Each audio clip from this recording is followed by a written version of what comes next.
que foi o meu grande herói, meu grande herói. Não tinha cavalo branco, armadura reluzente, nem espada, nem escudo.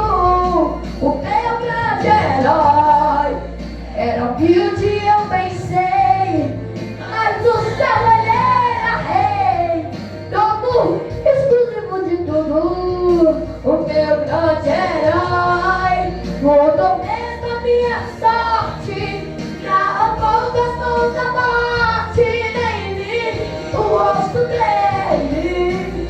Meu grande herói, meu amigo mais fiel, me salvou e foi meu céu. Jesus Cristo é o nome dele. Ele é Jesus, o meu grande herói. Glória a Deus, glória a Jesus. Glória a Jesus, aleluia. Amém, meu filho. Deus, aleluia. Essa noite, amém? Vamos aqui buscar hoje ao Senhor. É muito intrigante essa noite, meu amém? O pastor Edmilson vai daqui a pouquinho trazer a mensagem de Deus para a igreja. Assim oramos, Pai, em nome de Jesus agora. Sim, meu Deus. Pai, nós louvamos o Glória, teu meu nome amado Senhor Jesus. por cada louvor. Bendito seja o teu nome, Deus. Pai, por cada Sim, meu momento até aqui, Senhor, ó Deus amado, nós seja te louvado. adoramos. Toma assim, meu Deus. Ó Pai Santo, ó Pai querido, Que o Senhor, eu queria, Pai, lhe pedir que o Senhor abençoa ricamente, poderosamente, ó Deus, cada ofertante, Pai, cada eximir da sua casa. Sim, papai, pelos teus filhos, mas uma coisa, Pai, ainda eu te peço, Pai, usa agora o teu filho, o pastor Edmilson, usa para a palavra, usa, Senhor, uma vez mais nesta noite, em nome de Jesus. Amém. Louvado seja o nome do Senhor. Glória a Deus, glória a Deus. Aleluia. Graças a Deus, aleluia. A paz do Senhor Jesus, amada igreja. Amém. Maravilha de Deus poder retornar aqui uma vez mais. Aproveitando que os irmãos estão de pé, abra sua Bíblia, por gentileza, os irmãos que tiverem condição. Efésios capítulo 6, a partir do versículo 10. É o texto bíblico Glória a Deus. a qual nós estaremos utilizando para estar transmitindo a palavra do Senhor aos nossos corações. Glória a Jesus. Enquanto os irmãos vão procurando, eu quero expressar a minha gratidão ao Senhor nosso Deus pela rica oportunidade de poder retornar aqui pela terceira vez, me falha a memória, para juntamente com os irmãos cultuar ao Senhor. Louva ao Deus pela vida do pastor Edilson, juntamente com a sua família abençoada, são meus vizinhos ali, e estamos sempre nos cumprimentando e desejando, que Deus possa continuar nos usando através da sua misericórdia Glória para a a Jesus. realização da sua obra. Os irmãos já encontraram? Amém, Jesus. Está escrito assim: no demais, irmãos meus, Efésios 6, versículo 10 em diante. Encontrou, irmã Sofia?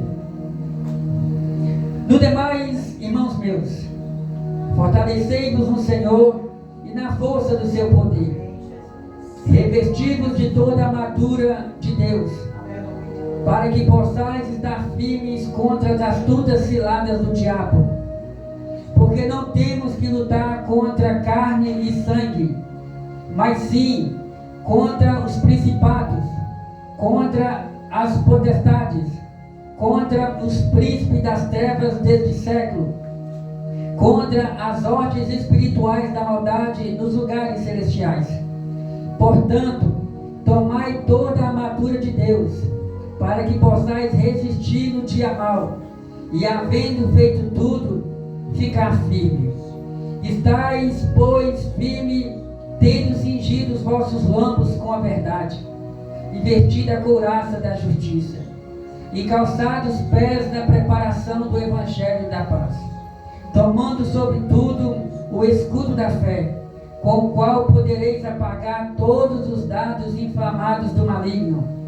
Tomai também o capacete da salvação e a espada do Espírito, que é a palavra de Deus, orando em todo tempo com toda oração e súplica no Espírito, e vigiando nisto com toda perseverança e súplica por todos os santos. Amém. Pode sentar, amada igreja, glorificando o santo nome do Senhor Jesus, aquele que nos tirou das trevas para a sua maravilhosa luz. Como eu disse, meus irmãos, é sempre uma alegria quando nós temos a oportunidade de poder adorar o Senhor, de poder estar na congregação. A gente sabe que servir a Deus exige de cada um de nós fé, perseverança, né, irmãos? Humildade, submissão à vontade de Deus, e reconhecer que se a gente não congregar, se a gente não orar, se a gente não perseverar, infelizmente a gente corre o risco de estacionar, de parar na caminhada cristã. Estou muito feliz pelo convite que ora foi me feito por parte do pastor Edilson, e Deus me deu a oportunidade, quase em cima da hora, de estar trazendo, de estar convidando esse casal abençoado, né, nossa irmã Silvani, juntamente com o seu noivo, inclusive querendo o Senhor Jesus, né, nessa próxima sexta-feira os irmãos estarão casando ali no cartório. É uma vitória, irmãos, é uma grande vitória. A palavra de Deus nos diz, né, que é melhor serem dois do que um. Melhor serem dois do que um. Essa palavra aí tem duas interpretações. A primeira, você pode fazer a obra de Deus junto com a sua amiga, junto com o seu amigo, junto com alguém que é espiritual. E também significa que é bom quando a pessoa tem a oportunidade de encontrar a pessoa enviada por Deus. Amém. E aqui eu manifesto o meu desejo para que Deus possa usar eles na realização da obra. Deus. Até já falei com o pastor Edilson, se precisar de um pregador para estar aqui cooperando, trazendo a palavra do Senhor, está aqui o presbítero William, estará trazendo a palavra de Deus, se assim permitir. Minha alegria quando pude ver a nossa irmã Sofia adorando ao Senhor nesse último hino. Irmãos, tem louvores que marcam a nossa vida. Se eu for perguntar para cada uma das irmãs aqui quais são os louvores que já marcaram a vida de vocês, o tempo vai ser pouco para vocês falarem os muitos louvores quando vocês eram novos convertidos, quando foram batizados nas águas ou foram batizados com o Espírito Santo, alguma festa do ciclo de oração, alguma provação, algum momento difícil. Sempre tem aquele louvor que marca a vida da gente.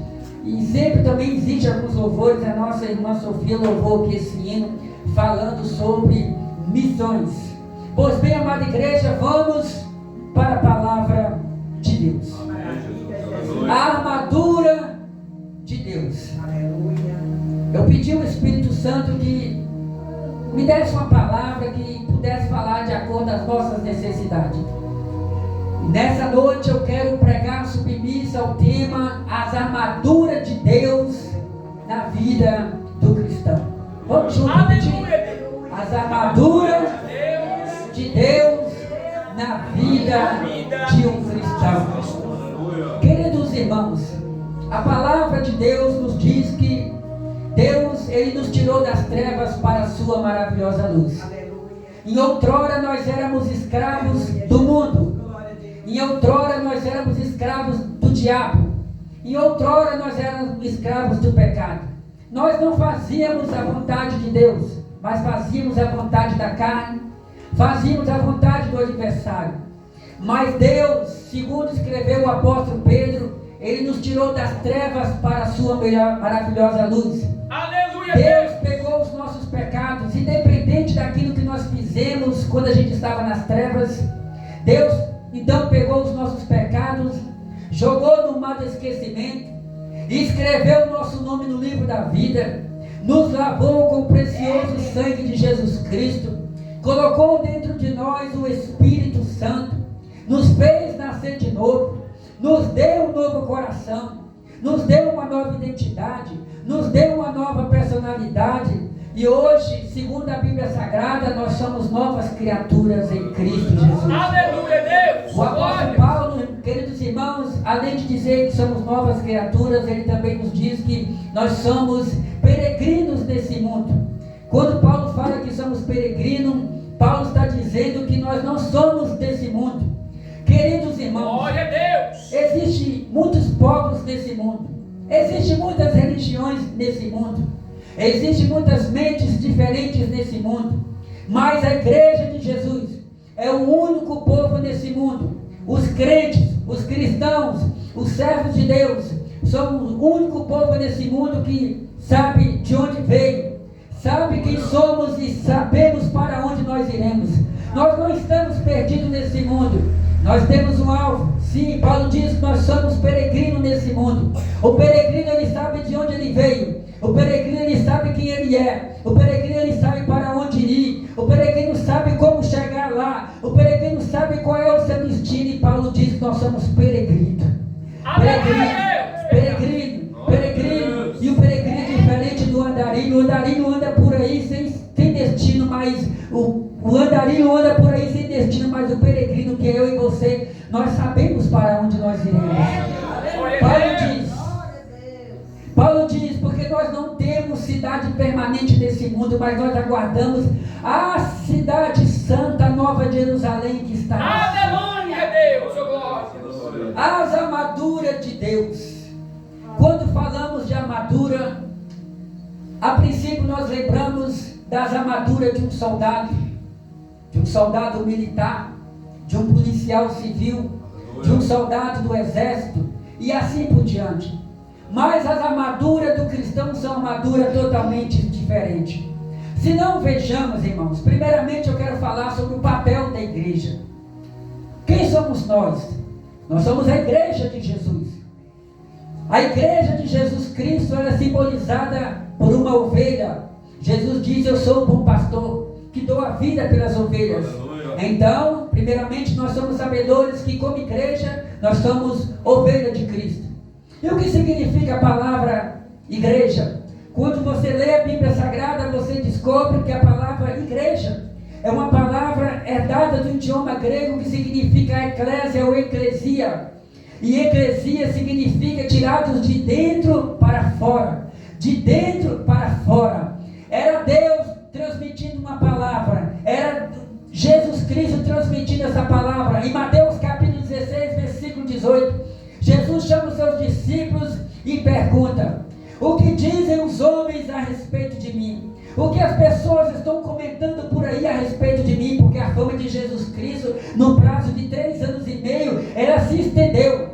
Numa época em que não tinha energia, numa época em que não tinha telefone, numa época em que não tinha carro, não tinha ônibus, não tinha avião, não tinha redes sociais, telefone, nem sequer as pessoas sonhavam. Mas diz a Bíblia Sagrada que a fama de Jesus Cristo crescia, pastor William. As pessoas falavam: em Nazaré surgiu um profeta. Esse profeta está fazendo o cego ver. Esse profeta está fazendo o surdo ouvir. Esse profeta está fazendo o paralítico andar. Se você está precisando de um milagre, monta-se sobre um jumentinho, vai a pé, vai no navio, mas se dirige até Nazaré, porque Deus levantou um profeta em Nazaré e algo sobrenatural está acontecendo. As pessoas estão correndo para lá. Eu imagino as pessoas saindo da Grécia, eu imagino as pessoas saindo de Roma, eu imagino as pessoas saindo do Egito, eu imagino as pessoas saindo de Belém, eu imagino as pessoas indo a pé sobre o jumentinho, se dirigindo para Cafarnaum, se dirigindo para Nazaré. Oh, bendito seja o nome de Jesus. Quem cura é Jesus, quem salva é Jesus, quem está operando o milagre é Jesus. Não tinha redes sociais, mas o povo fazia questão de dizer: oh, aleluia, oh, glória a Deus. Em Belém nasceu um profeta, em Nazaré cresceu um profeta, o nome dele é Jesus de Nazaré. Ele estava lá e também está aqui. Quem está sentindo ele aqui? Levanta a mão e glorifica o nome de Jesus. E a palavra do Senhor nos diz que um certo dia o Senhor Jesus Cristo, ele chama os seus apóstolos e entrega para ele uma revelação sobrenatural. Jesus pergunta para os discípulos: eu gostaria de saber o que vocês estão ouvindo por aí a respeito de mim. E Pedro então diz para Jesus: mestre, as pessoas estão impressionadas contigo. As pessoas estão dizendo por aí que tu és João Batista, porque cortaram a cabeça de João Batista e pode ser que João Batista havia ressuscitado. Outros estão dizendo que pode ser que tu és Jeremias, que tenha ressuscitado. Outros estão comentando por aí que tu és um dos profetas. E depois que Jesus ouviu Pedro trazendo essa resposta, porque quando Deus usa você, meu irmão, nos dons de cura, quando você ora por alguém e esse alguém é curado, esse alguém é batizado com o Espírito Santo, esse alguém vem para Jesus, e Deus opera a maravilha, mesmo que você não queira, mas as pessoas comentam para cima e para baixo. Lá naquela rua, tem homens e mulheres de Deus que quando ora, milagres acontecem. Enquanto você está aqui, muitas pessoas estão lá imaginando: aleluia, eu conheço alguém que quando ora, o céu se abre e milagres acontecem. Depois que Jesus fica sabendo do que as pessoas estão comentando por aí sobre Jesus, Jesus então se vira para Pedro e faz a seguinte pergunta: tá bom, agora eu já sei o que as pessoas estão dizendo a respeito de mim, agora eu gostaria de ouvir de vocês. E para vocês eu sou quem? Mateus escreve no capítulo 16, a partir de versículo 18. Pedro diz: Senhor, para nós não temos dúvida nenhuma, tu és o Cristo, Filho do Deus vivo. Jesus disse para Pedro então: Pedro, não foi nem carne nem sangue que te revelou essa verdade, mas foi meu Pai que te revelou essa verdade.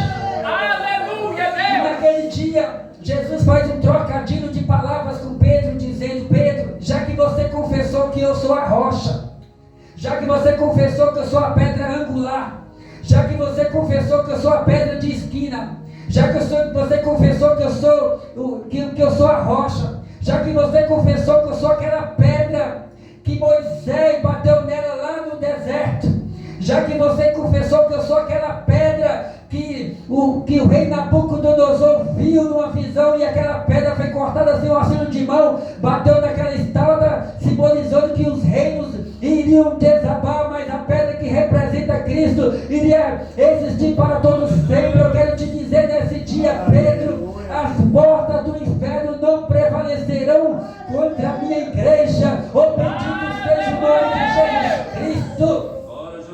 Era Jesus dizendo. Era Jesus dizendo, irmãos. Era Jesus Cristo prometendo. Era Jesus profetizando que a igreja dele estava sendo fundada, criada, estabelecida. Entramos em Atos dos Apóstolos e a gente vê Deus operando maravilhas no livro de Atos dos Apóstolos. Igreja. A igreja não é um povinho como muitos dizem por aí. Quando vão nos criticar, a igreja não prosperou, a igreja é muito atrasada, a igreja está vivendo, nós estamos em uma época, a igreja tem que se acomodar com o mundo, a igreja tem que se acomodar com o sistema, a igreja tem que se acomodar com o pecado. De jeito nenhum, aqui não, Satanás. Aqui tem um povo lavado e remido pelo sangue de Jesus Cristo. Aleluia! Porque você é igreja. Lembra que eu falei que a palavra igreja significa tirado de dentro para fora? Pois é.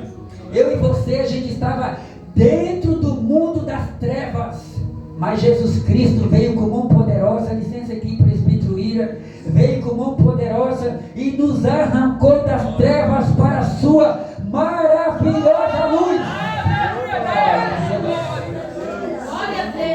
E agora o apóstolo Paulo, escrevendo uma das suas cartas, ele diz, pastor Edilson, a igreja, entre muitas coisas, a igreja é um mistério de Deus. Aleluia! O profeta Isaías não viu a igreja, o profeta Jeremias não viu a igreja, o profeta Daniel não viu a igreja. Os profetas do Antigo Testamento profetizaram sobre a vida de Jesus, profetizaram sobre o milênio, profetizaram sobre a vida em glória de Jesus, como está no livro do profeta Zacarias. Os profetas do Antigo Testamento profetizaram sobre a Terra Santa. Muitas profecias nós encontramos no Antigo Testamento.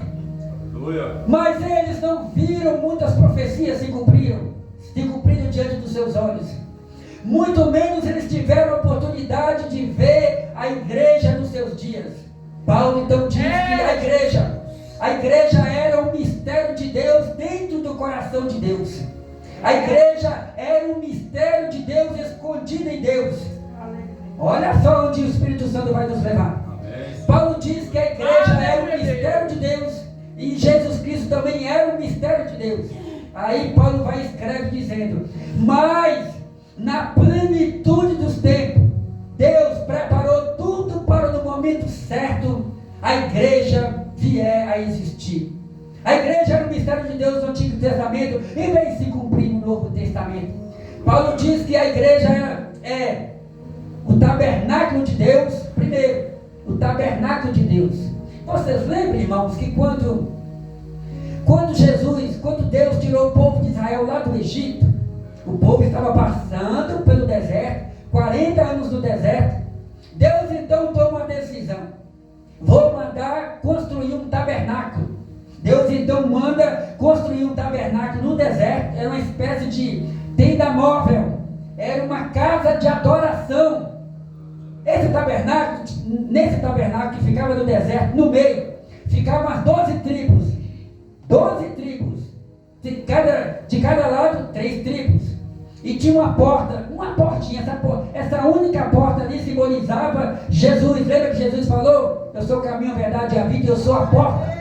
Pois é, diz a Bíblia Sagrada que nesse tabernáculo, Deus se manifestava numa coluna de fogo. E aquela coluna de fogo ficava 24 horas dentro do tabernáculo, dentro do templo, dentro da casa de Deus. Eu não vou entrar no assunto aqui falando sobre a primeira tenda, sobre a segunda tenda, onde ficava a Arca da Aliança, porque esse não é o objetivo. Eu quero te dizer que Paulo diz que a igreja é comparada ao tabernáculo de Deus lá no deserto, onde o próprio Deus habitava no meio ali da tenda, no meio do tabernáculo. Hoje você é o tabernáculo de Deus na terra. Você é o tabernáculo de Deus, o tabernáculo móvel. Sabe o que significa tabernáculo móvel? Você vai para sua casa e Deus vai com você. Eu tenho consulta cedinho no posto de saúde. Pode levantar cedinho, que o tabernáculo de Deus, que é você, Deus está dentro de você. Você pode ir, minha terra, que eu vou com você. Eu vou evangelizar hoje. Pode ir, porque você é o tabernáculo de Deus e Deus está dentro de você. Glória a Jesus. Oh, bendito seja o nome de Jesus. Aleluia, Deus. O apóstolo João, escrevendo o seu evangelho, irmã Sofia, no capítulo 1, ele diz: no princípio era o verbo, e o verbo era Deus, e o verbo estava com Deus, e o verbo habitou entre nós. Verbo aí se referindo a Jesus, verbo, logos, palavra, porque Jesus é simbolizado também pela palavra. João diz que no princípio era a palavra, se referindo a Jesus, e Jesus então se materializou e veio e habitou entre nós. Nesse mesmo capítulo, João diz que Jesus Cristo, ele tabernaculou entre nós. Quando você lê a carta o livro do profeta Ageu, o profeta Ageu, ele diz assim: e a glória dessa última casa será maior do que a primeira. Quem lembra? Quem lembra desse texto? Irmãos, essa glória da última casa era uma referência à promessa de Jesus, que um dia iria vir para criar a igreja. E João então diz que Jesus Cristo tabernaculou entre nós. E João diz: eu vi a glória de Deus, eu toquei na glória de Deus, eu toquei no verbo de Deus, eu toquei na palavra de Deus. Essa última glória do qual o profeta Ageu disse, irmãos, se referindo a Jesus, significa que no Antigo Testamento o Espírito Santo vinha sobre os profetas e voltava para casa. No Antigo Testamento, a glória de Deus, o Espírito Santo, vinha sobre Moisés, vinha sobre Davi, vinha sobre Sansão, vinha sobre os profetas, vinha sobre o sacerdote, vinha sobre o juiz. Depois que o Espírito Santo realizava determinadas obras em alguns profetas, o Espírito Santo então voltava para o céu. Era a glória de Deus que voltava para o céu, porque ainda não era o momento.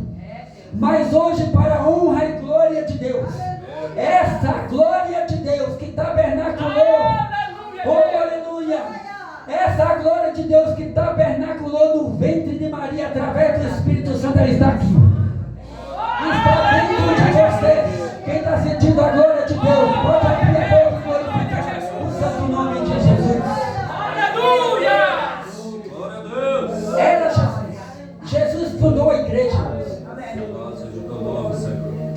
Jesus então inaugura a igreja. Jesus é batizado com 30 anos. O ministério de Jesus dura 3 anos e meio. Atos capítulo 1, Lucas escreve que Jesus, depois que ressuscitou, ficou 40 dias com os seus apóstolos e depois voltou para o céu. E a palavra do Senhor nos diz que a igreja entra ali na obra missionária em Atos dos Apóstolos. Paulo então, depois que Paulo fala que a igreja é o tabernáculo de Deus, Paulo então diz que a igreja é o santuário de Deus, morada de Deus. Isso aqui é a igreja. Na Bíblia existe vários significados para a palavra igreja. Uma delas, o lugar onde a gente congrega. Lembra que o salmista falou? Alegrei-me, vamos à casa do Senhor. Mas a igreja é muito mais do que isso. Paulo diz que a igreja é santuário de Deus, habitação de Deus, casa de Deus. Você é casa de Deus. Aleluia! Eu sou casa de Deus. O Espírito Santo está morando dentro de você. E não para por aí. Quando Paulo fala que a igreja é santuário de Deus, Paulo vai muito além. O Espírito Santo usa Paulo para dizer que a igreja também é o corpo de Cristo. Lembra quando nós participamos da Santa Ceia? O suco de uva simboliza o sangue de Jesus. O pão simboliza o corpo de Jesus. E Paulo então diz que o pão simboliza a carne de Jesus que vai ser sacrificada por nós. Paulo então diz que nós, como igreja, nós somos o corpo de Cristo. Cristo é a cabeça. Você já viu o corpo? Tem crente, infelizmente, tem crente que, por falta de prudência, diz por aí: eu não obedeço pastor nenhum, obedeço só a Jesus, eu sou um pastor. Está errado. Está errado, porque a Bíblia fala que Deus constituiu pastores e que nós temos que obedecer os pastores porque eles velam por vossas almas. Nós somos o corpo. Jesus é a cabeça, o sumo pastor. Então o que eu quero dizer por aí? Ninguém nunca vai ver um corpo andando por aí sem a cabeça, porque necessita da cabeça. Nós somos o corpo. Jesus é a cabeça. Paulo fala que nós somos templo do Espírito Santo. Corpo, Jesus é a cabeça. Corpo como templo do Espírito Santo. Irmão, é um privilégio muito grande. A igreja carregar dentro dele esse Deus Todo-Poderoso é um privilégio muito grande. Aleluia, Deus! Nossa mente, irmã Silvani, nossa mente é pequena para entender como pode um Deus tão grande. Irmão, esse Deus que nós seguimos, ele é tão grande que Moisés escreveu que quando Deus foi abrir o mar vermelho para o povo passar onde Deus. Sabe o que o Senhor fez? Ele soprou com as narinas do seu nariz, ó. Vamos imaginar. Jeová não usou todas as partes do seu corpo, nossa linguagem humana. Ele simplesmente fez assim, ó. E aquele mar se abriu para cerca de 3 milhões de pessoas passarem. Deus abriu o rio Jordão para o povo de Israel passar. Isaías, tentando descrever a grandeza desse Deus, ele diz: Deus é tão grande que a terra é como esse cabelo dos seus pés.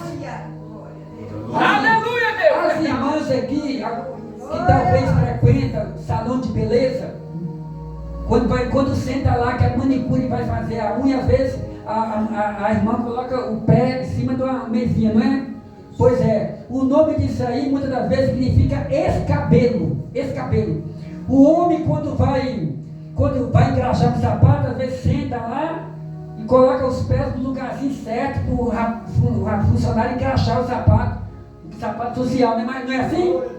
Pois é, Isaías, tentando descrever a grandeza desse Deus, ele diz que a terra é o escabelo dos pés do Senhor. O que isso significa, irmão? Significa que Deus é tão grande, tão grande, tão grande, que este mundo, por mais que exista 5 continentes, por mais que exista mais de 8 bilhões de seres humanos, mas mas é pequenininho comparado ao tamanho desse Deus que vocês têm. Quem pode levantar as mãos e glorificar o nome de Jesus?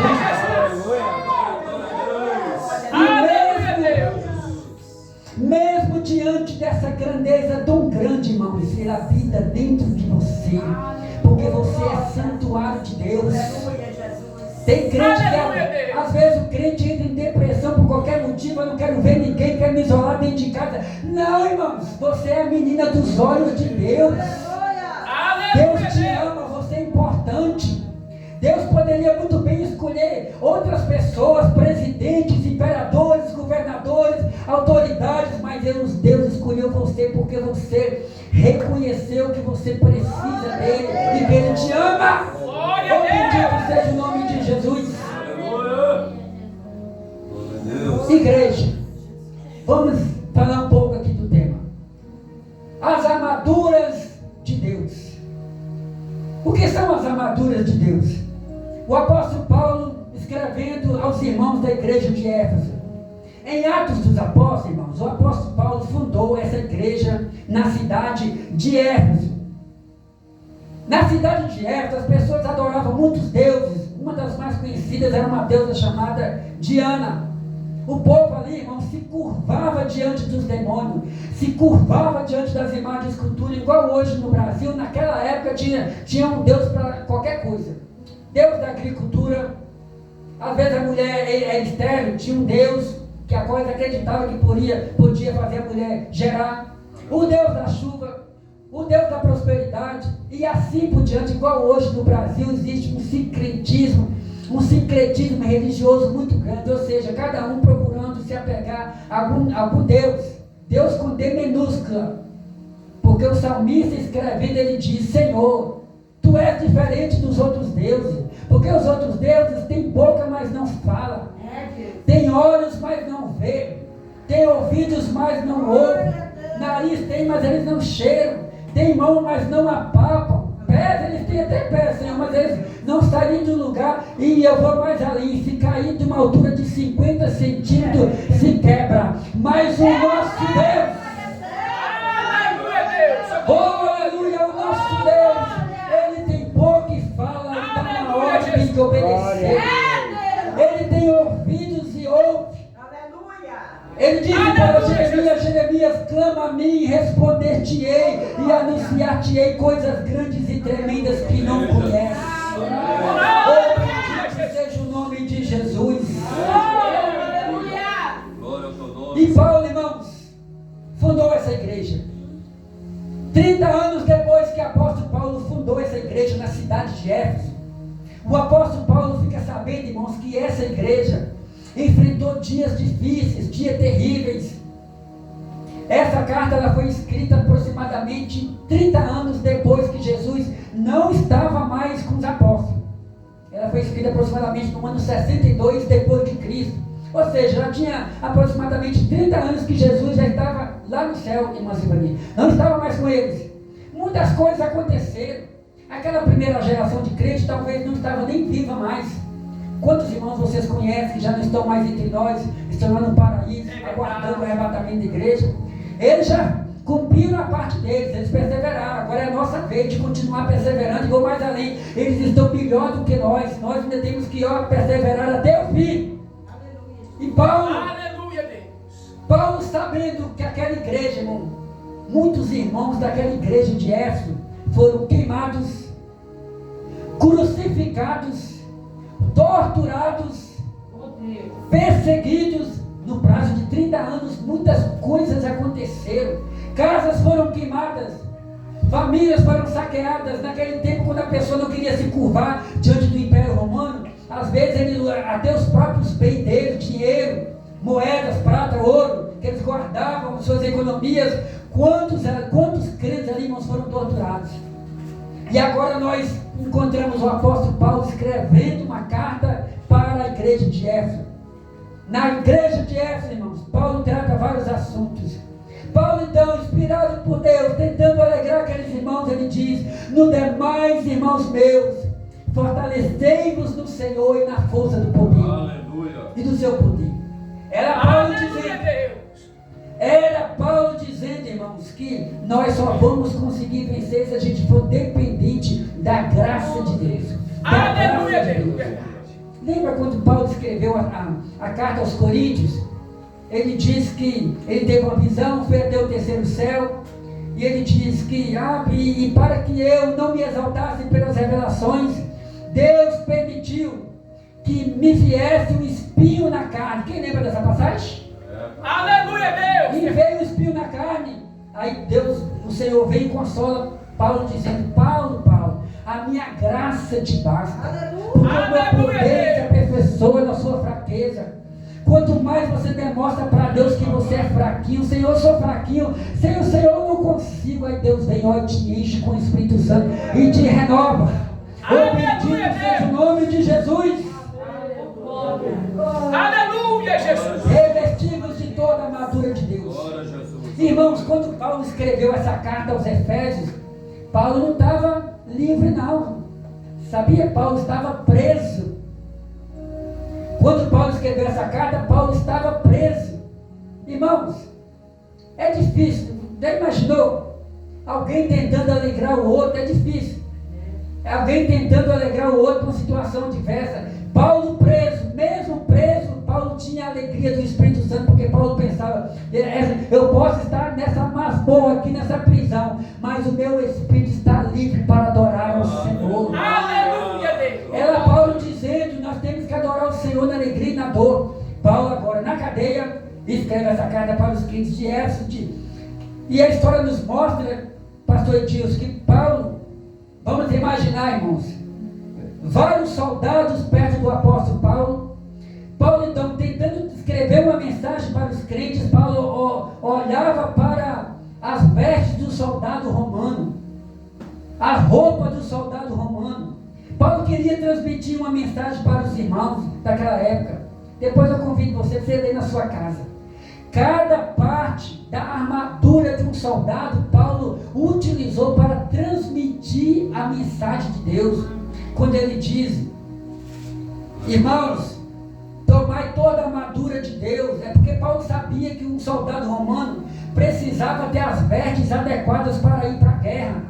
O soldado romano precisava de ter um cinturão, o soldado romano precisava de ter a sandália certa, precisava de ter um escudo, precisava de ter uma espada, entre outros armamentos de um soldado romano. E Paulo utiliza cada um desses armamentos para transmitir a mensagem de Deus para aquela igreja. Era Paulo dizendo: tomai todas as armaduras de Deus para que possais resistir no dia mau. O que me chama a atenção aqui, irmãos, que o tempo não nos permite falar tanto aqui, o que me chama a atenção é que entre todas as armas de um soldado que Paulo utiliza para transmitir a mensagem de Deus, todas as armas de um soldado romano eram utilizadas, a maioria delas, para se defender.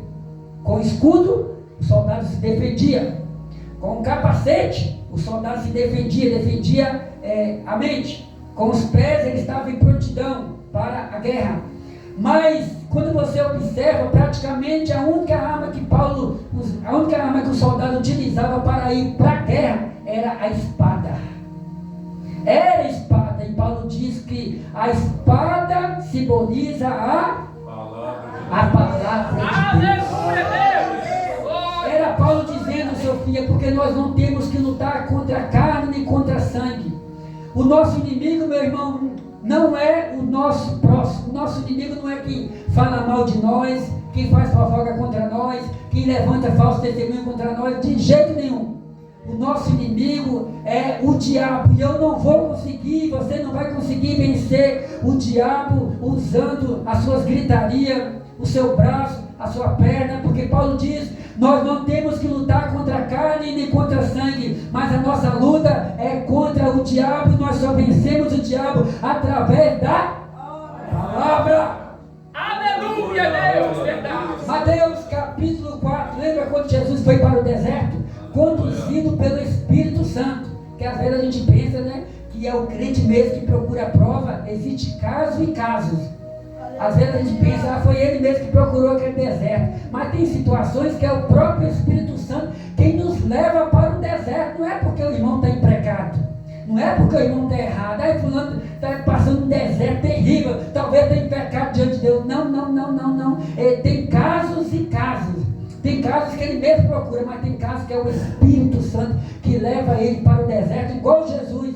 Mateus escreve no capítulo 4, e Jesus foi conduzido pelo Espírito Santo para o deserto, e quando chegou no deserto, o diabo tentou Jesus de várias maneiras, e você que já conhece esse texto, sabe que Jesus venceu o diabo com a palavra. Está escrito. Então que os irmãos possam ficar com essa palavra. As armaduras de Deus, elas servem não só para a gente vencer o diabo, não só para a gente vencer o mundo, não só para a gente vencer o pecado, mas serve também para fazer com que a gente fique firme. Está escrito no texto. Tomai todas as armaduras de Deus para que vocês possam ficar firmes. Quando Paulo, é como se os crentes estivessem perguntando: Paulo, que dia que eu devo ficar firme? Paulo, eu devo ser crente, eu devo ficar firme quando estiver tudo bem? Paulo, essas armaduras espirituais para mim ficar firme quando eu tiver saúde, trabalho, emprego, prosperidade, estiver indo mil maravilhas? Não, de jeito nenhum. As armaduras espirituais para você ficar firme, principalmente no dia mau. Quando vier o dia mau, eu estou firme porque eu estou revestido com as armaduras espirituais. Eu assim agradeço a oportunidade em nome de Jesus.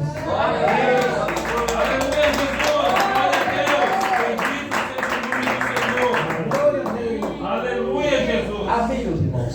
Todos podem dizer amém. Amém. Deus continua abençoando Wilson, pela palavra. Aleluia. Irmãos, quando você vai volta aqui, quem quer que volte aqui novamente? Quem quer que volte? Amém. Louvado seja Deus neste lugar. Se você trazer ele aqui, eu volto. Amém, irmão, né? Lançou o desafio, né? Amém, irmão, né? É bom, eu trago um, né? Eu chamo um e dois, né? Amém. Louvado seja Deus neste lugar. Meus irmãos, quero aqui, meu irmão, só dando avisos para nós retornarmos para nosso saco. Amém? Irmãos, a nossa irmã, né? Não vai poder vir, irmão, né? Não está bem, irmão, né? Irmão, aí a gripe, irmão, a gripe está pegando, irmão, todo mundo, irmão, né? E meus irmãos, meus irmãos que oraram por ela, irmãos, né? Que uma oportunidade. Eu aqui, os irmãos, também está com assim, o soldado dos irmãos, né? E quer ver os irmãos muito em breve, bem? Então, vamos estar olhando por ele para o seu posto, né, irmãos?